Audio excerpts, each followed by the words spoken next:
সবাইকে, মামুনি এখন fried rice রান্না করবে। এর জন্য কী কী লাগছে চলুন দেখিয়ে দিই। প্রথমে আমরা পোলাওটা রান্না করে নিয়েছি। এরপরে আছে পেঁয়াজ কুচি, মরিচ কুচি, ডিম, গাজর কুচি, পেঁয়াজ কলি কুচি, চিকেন আর আছে চিংড়ি। চলুন রান্নাটা শুরু করি। প্রথমে আমরা ডিমটাকে ভেজে টুকরো টুকরো করে নেব। এরপরে চিংড়িটাও ভেজে নামিয়ে নেব। চিংড়িটা ভাজা হলে সেখানে আমরা চিকেনটাও ভেজে নেব। চিকেনটা একটু পাশে সরিয়ে পেঁয়াজ আর মরিচটা ভেজে নিয়ে সেখানে আমরা পেঁয়াজ কলি আর গাজর কুচিটাও দিয়ে সেটাকে ভালো করে ভেজে নেব।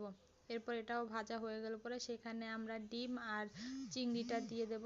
এরপর দেখুন আমাদের সবগুলো ভালো করে ভেজে নিতে হবে। যখন ভাজা হয়ে যাবে তখন আমরা এর মধ্যে পোলাওটা দিয়ে দেব।